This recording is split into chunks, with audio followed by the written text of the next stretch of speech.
Hi everyone, welcome to our very last online Encore for the spring from Symphony Nova Scotia. I'm Holly Mathieson, I'm the incoming music director. I'm not quite in the seat yet, but I have tonight with me two of our players, Rachel Desoer, who's our principal cellist, and David Parker, who's our principal horn. Hi guys. Hi. Hi. How's life in Halifax? It's great. It's pretty quiet. It's summer. Yeah, it's been roasting here in Glasgow. I should say it's been well into the 30s today. It's been really nice, which is not very Scottish weather, I must say. So we've just listened to Brahms 2, which we played together in October, was it, of last year? Sounds like So it. quite recently. Yeah, sometime in the autumn, early winter. Is it a piece that you guys have played very often? Is it something you know well? David, you've got a connection with it, don't you? Yeah, I've played it quite a few times over the last 20 years that I've been here and other places, and it's a brilliant piece. It's I don't tire of Brahms ever. Yeah. What is it about that you like in particular? It's very well written for the horn, and Brahms liked to feature the horn in soloistic lines. And in fact, Brahms actually played a bit of horn when he was young, so he understood the instrument, and specifically the natural horn that is a precursor to a modern horn that has valves. And I actually brought a natural horn modeled on an 18th century, early 19th century horn, actually. No buttons. There we go. Ooh, that's cool. So no buttons. How did you explain to our audience what that means in terms of what your body does to make pitch happen? It's really treacherous. We change our notes by wind speed and small miniature changes in our aperture of our lips to get different notes.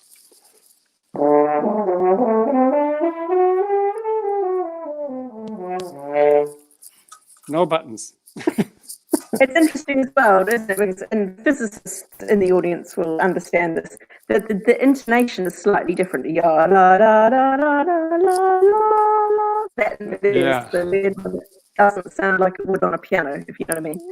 Yeah, if we play do you correct that when we play it? So we can. Yeah, I'll try.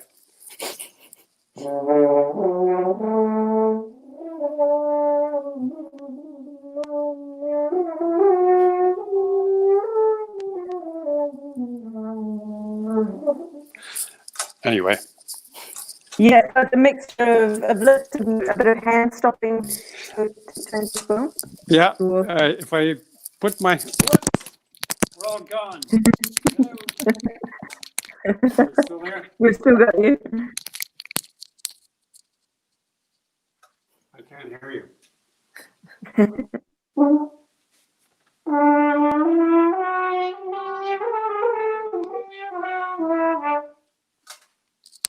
So it really changes. It's not just the intonation that it changes, but the timbre as well. Sorry, yes. Dave. I was just going to say it's not just the intonation that changes, but the timbre as well. Yes. Yeah. That's really interesting. How about you, Rachel?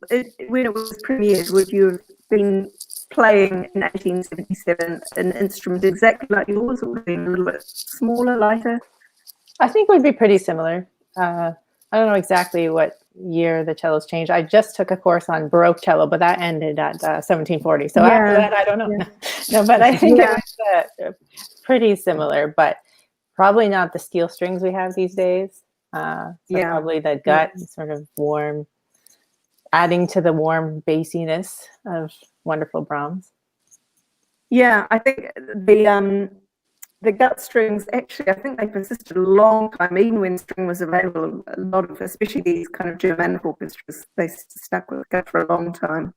And something I didn't realize, which really affects the string section more than the rest of the orchestra, is that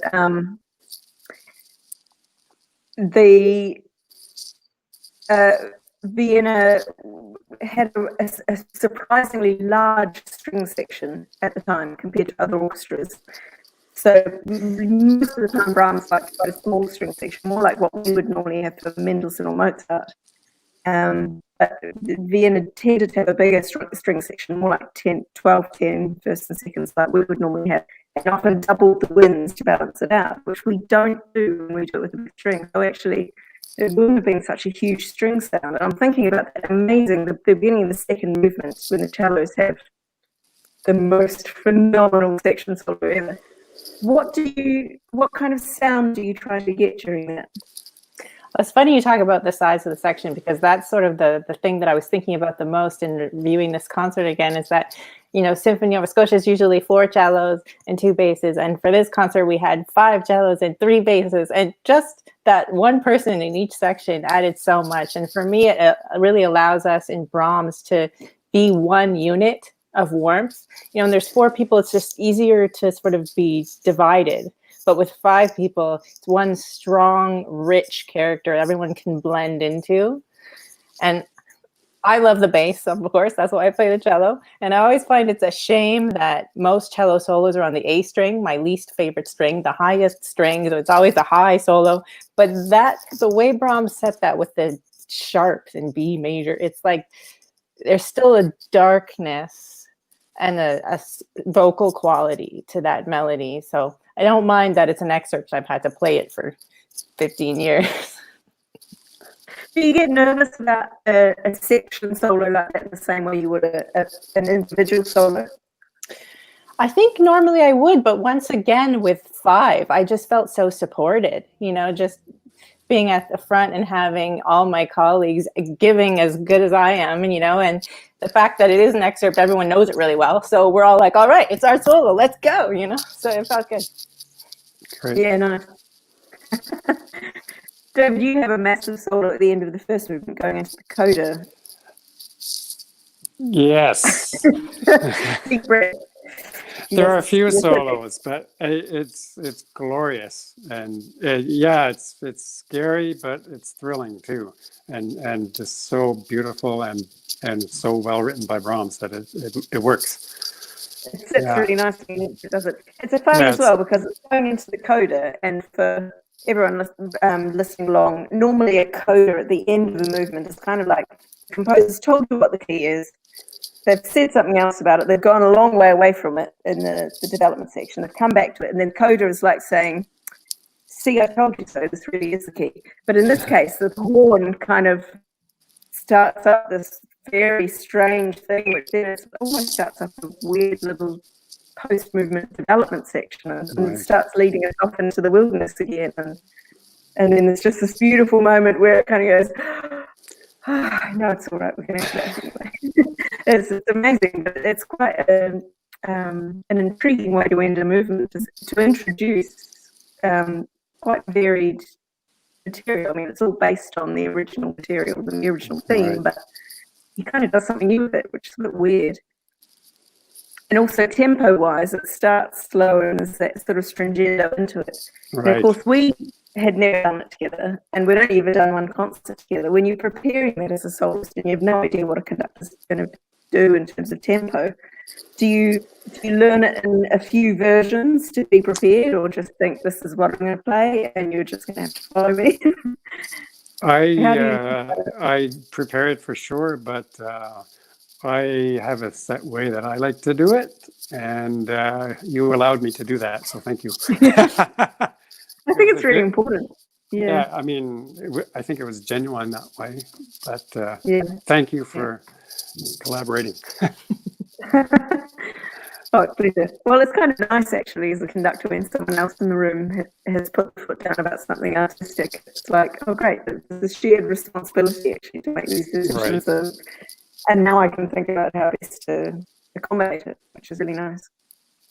Thank you. I do have this crazy, treacherous solo in the second movement.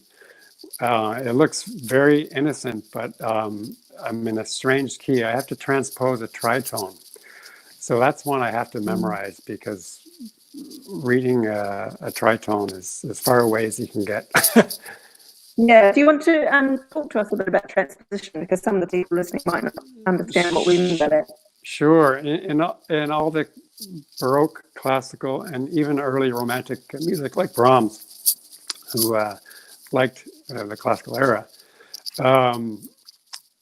we were using natural horns at that time. Well, before I was born, obviously.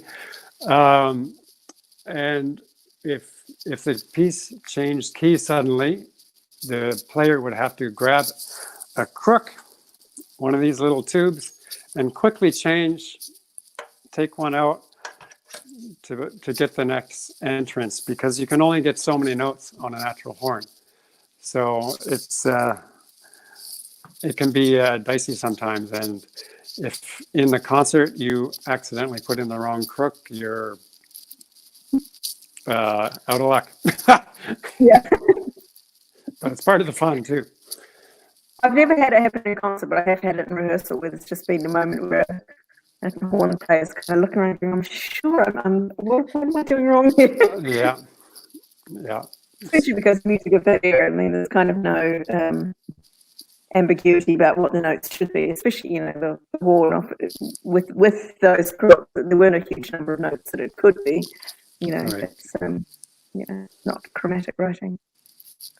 But you're not only creative as a horn player, are you? I've been really enjoying watching your Instagram feed, and you have this whole other amazing creative outlet, and I'm really keen to know more about it. You're an artist. Well, thank you. It's just sort of happened.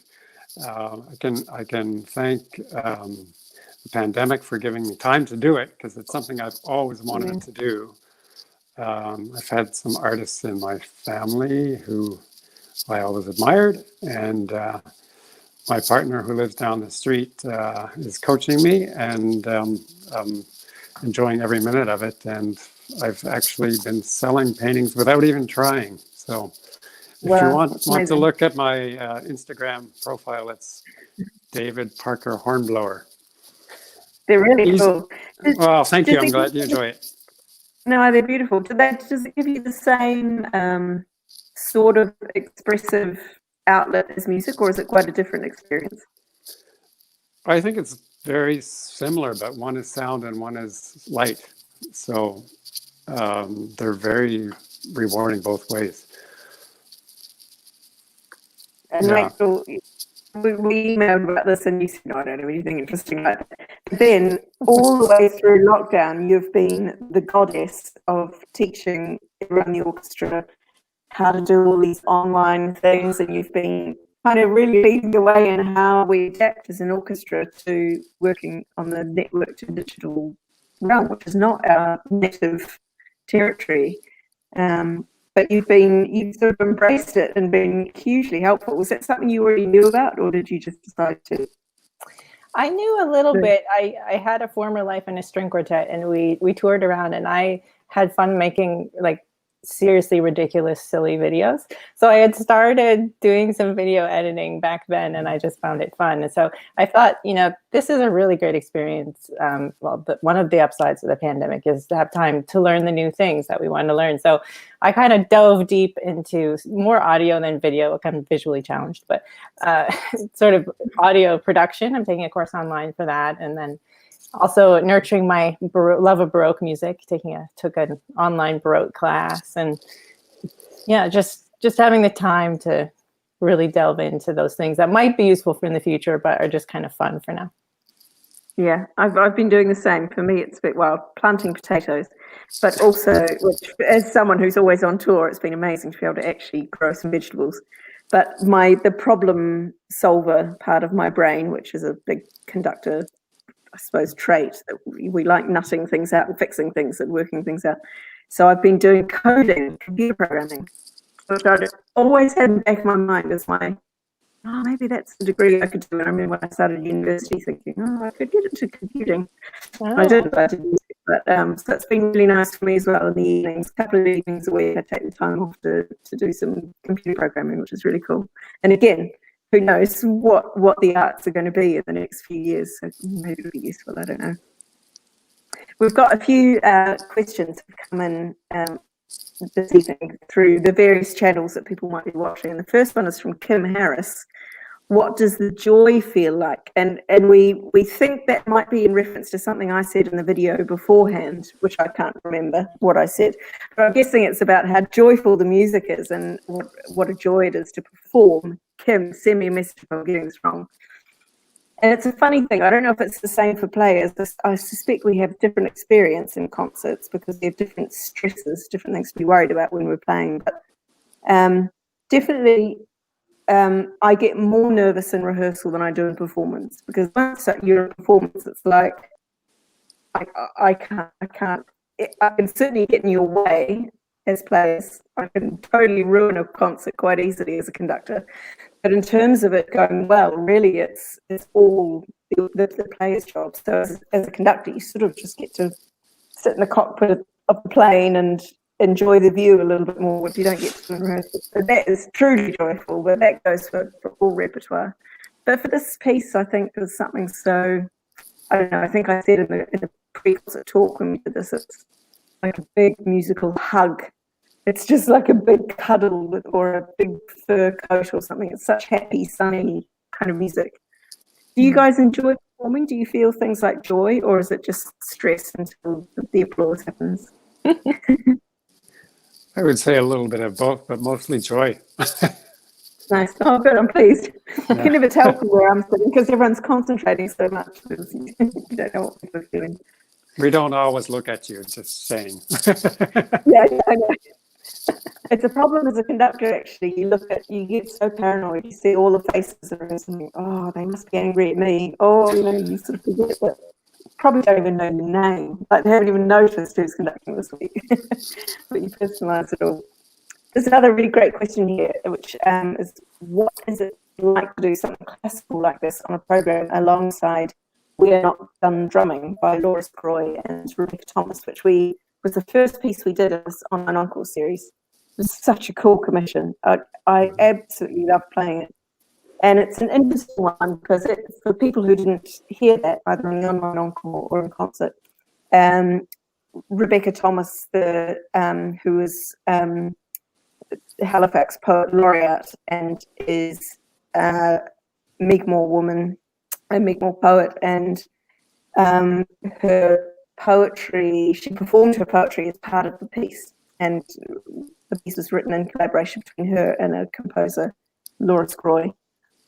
It was a tremendous piece, but it is brings in an element of Indigenous creativity and art alongside Mozart and Brahms, which is about as Eurocentric kind of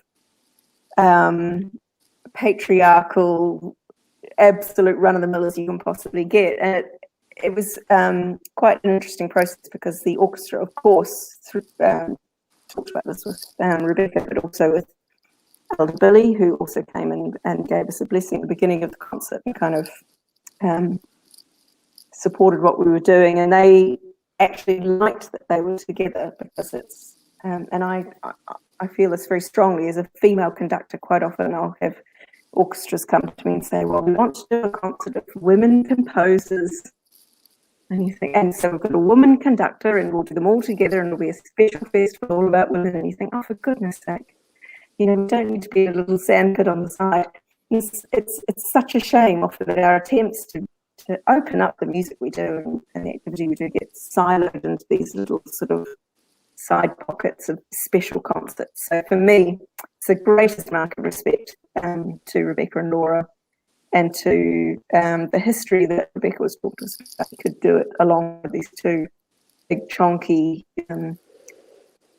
earlier composers. But how does it feel for you two to do a new piece like that alongside old repertoire, and even actually going from Mozart to Brahms, particularly for the strings, completely different string sound? Is it hard to switch between centuries in that way?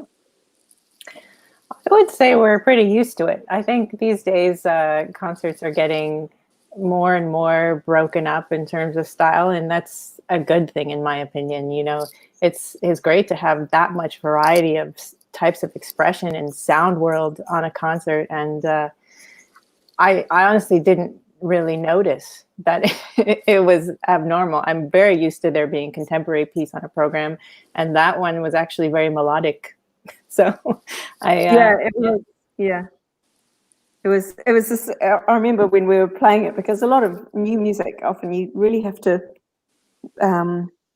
interpret in a huge way what you're reading to actually work out what to play or what to conduct before you can even get a sense of what you're aiming for. And that's just not the case with Laura's music at all. It just immediately does what it says on the tin, similar to Mozart, I suppose. Right. There's a question here from Kim Harris, saying, what is it like to memorize a piece, or how much do we memorize? Is it all sight reading? So for that piece, Laura and Rebecca's piece at the beginning of the week, yes, I'd learnt it in advance because I don't get to turn up and sight read. But for the orchestra, unless they'd been practicing at home, it would have been coming together and hearing it and playing it for the first time at the first rehearsal. We wouldn't ever sight read in a concert unless someone gets sick on the day and at the last minute someone has to jump in and replace them. That does happen. But I heard Ivan Fischer, who's a really amazing Hungarian conductor, the other day, saying sometimes his orchestra, to switch it up with their audience, they'll just say, right, we've got 200 pieces out in the library. Here's a list of them on your phone. Take a vote. What do you want to hear next? And the audience vote on what they want played, and it just gets delivered over the next 5 minutes to the orchestra, and the orchestra plays it for them. And sight reads, and the audience have the knowledge that there's not been any rehearsal. This is just, we're going to play this piece that you want to hear. I think it's really cool. Yeah. Kind of puts a bit of creativity in the audience's hands. But in this case, I don't know how it is for you two. Do you ever memorize orchestral pieces? I know some timpanists do. Just because they played it so much, they end up memorizing things. And certainly, for me personally, I'm not someone who can memorize as an exercise. I just don't have that kind of brain. But something like, say, Beethoven's 7, I've done it enough times that I could do it from memory tomorrow, probably. If you stopped me and said, right, what's the second oboe playing in bar 536, I wouldn't have a clue. But, I can work my way through it. But is it the same for you two? Do you memorize when you're playing solo or chamber stuff? With solo stuff, I do, but in orchestral music, I don't have the time usually to memorize it. But that being said, with Beethoven's 7, I might be able to do it because we've played it a lot, and it's a great horn piece, so I love it. But as a rule, no, not for orchestra. We just have so many programs on the go that it's hard to pull that off, for me anyway. Yeah. I would say that if I've practiced enough, it ends up being almost memorized, with a few exceptions. There are some pieces where, a bass line is actually harder to memorize than a melody. So if I'm playing like 74 bars of 1 and 3, I might not remember it's 74 bars or be able to count that or memorize that. If I practice, my little melody section or counter melody section enough so that I really feel like I've internalized it, then I can look up at the conductor, but I don't need to see that on the page. I remember talking to someone about that recently, actually, about what we do in a rehearsal, because of course, especially those standard works, which we have all played before, and we all know we don't have to learn what the notes are or how to play them necessarily. It's that the rehearsal process for a professional orchestra is more like those 2 days are about learning what everyone else in the room is playing and learning the piece from everyone else's perspective, so that you know where the cogs in the wheel are that you have to link in with. I don't know if that's the same for you, but I sort of think sometimes with those works, it's more like I'm rehearsing myself out of necessity, so that if I were to faint, you guys all know exactly what else is going on in the room and can actually take care of it yourselves. Maybe I'm doing myself out of a job. I think COVID-19 is probably going to do a lot of conductors out of jobs, actually. There's not much call for us for the next 12 months, but do you think about that when you're in rehearsal with your colleagues of what does the second trumpet play in those bars that I can hear behind me? Maybe it's Go ahead, Rachel. Maybe it's, once again, my chamber music background, but I always feel like the minute I get into rehearsal, what I'm doing is building the score in my head. So whether or not I've actually studied the score, hopefully I have a bit, but if I haven't, basically my brain is just building it all up. So I have all these landmarks of what everyone's doing, and I know my role compared to everyone else's role at any given time, which is what a score tells you. Right. And you play constantly, but sometimes I have to count 372 measures, and you run out of fingers. So you put in some landmarks in your score. Yeah. Especially some publishers don't put any cues in, do they? It'll just be kind of a blank space and then obscure reference to something that the flutes are playing. And to explain to some people who might not be music readers in the audience, my score, I can show it to you, I've got it right here, has everybody's music in it. So I can see what everyone in the room is playing, but the players only have what they individually are playing. So it's kind of two different versions of looking at the same material. The conductor sort of has the overview, the big map. So that's why that's interesting. Well, it's interesting to musicians. It's probably not very interesting to other people, is it? But that's where our roles come from, I suppose, which is interesting. We've just had a question from Greg Burton, who is Nova Scotia Youth Orchestra's artistic advisor, does a huge amount for young music makers in Nova Scotia. So it's lovely to see you, Greg, on there. And he says, Brahms finale. He says the finale sizzled. Yeah, thanks, Greg. We enjoyed it too. He said, did it sizzle in rehearsals? Now, this is really interesting. For me, it did, basically, yeah, only when I was stressed. But I actually, whenever there's that really fantastic kind of fanfare bit at the end where the trumpets and trombones just kind of, they just start going crazy. And every time for me, that makes my heart rush. But it is a little bit different in performance and rehearsal, those kind of rushes of adrenaline. I suppose because in rehearsal, you're still thinking critically, aren't you? So you're thinking, maybe I wasn't helpful enough there, or I should do a bit more of this, or I could, I rushed it too fast. So you have all that critical stuff going on, which in performance is no point, because unless you're doing it a second performance the next night that you want to think, right, no, tomorrow I should do that slightly differently. But those moments where, it's really exciting music to play. Does it feel different in rehearsal and performance for you too? Yeah, I think so. It's a thrill in live performance. Yeah, this reminds me of the joy question. I feel like in rehearsals or even listening to the piece, basically in any other context, I know the joy is there, but I might feel like a little bit of it. And then in performance, it can become like hyper emotive for some reason. It's like you never felt that much joy in that one bar, Yeah, things are very heightened. Even I find, say if something goes slightly wrong, which it always does in performances and things, that's part of live performances, that sometimes the wheels come out of the track, so we wobble a bit and have to come back together.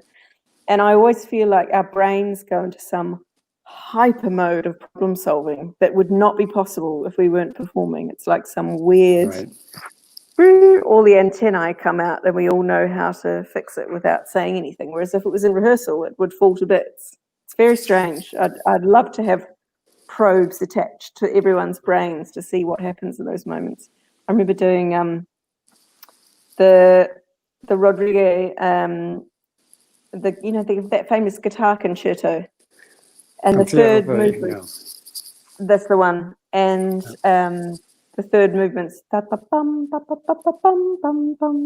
it sort of goes for sort of 8 bars, and then the orchestra joins on a cadence into C major or something like that. Anyway, I was doing it with this young soloist, and he went white, and he was just completely off piece. He was just swimming. He played for about 3 minutes, had no idea what he was doing. And I was thinking, what on earth? We were all just sitting ready to play, waiting for something familiar, and you just heard this bum, bum, bum, bum, and without anything, the whole orchestra went, like everyone knew exactly what to do without a single word. It was terrifying, but amazing how just this entire room knew exactly what to do in that moment. And I think it's something to do with that heightened adrenaline and that you have to deal with the nerves and the stress and the excitement and all of that stuff that, yes, at the end of the finale is very exciting. And I have to say the trumpets are very lucky. They often get those lovely, exciting things at the end of those romantic symphonies. I think that's probably the end of our session. Thank you both so much for coming and having a chat with us. Thank you. I really hope you continue to keep healthy and safe and warm and enjoy the summer ahead in lockdown in whatever form it's in for the coming weeks. I want to say a huge thank you to all of the orchestra conductors, soloists, composers, well, the ones that are alive anyway, the other ones I'm not too worried about, who have let us share their work on this series. It's really generous of everyone to allow that work to be shared. Huge thanks to the people who take care of the technical sides, especially our friend Rod, who does all of the recording for the orchestra and also is a provider of very good jokes backstage when I'm about to walk on stage. And also to all of the staff in the office who have moved mountains to keep us enjoying music during this time worldwide. This whole experience has been catastrophic, and the Symphony Nova Scotia team and the staff and the board have just been amazing to go, no, with all this wonderful music enjoying that we can still do and creativity we can still share with each other. So thank you to everyone in the office who's made this possible and worked so hard to keep the music flowing around Nova Scotia. Thanks, everyone. Have a lovely evening. It's definitely my bedtime at 1:45 in the morning in Scotland.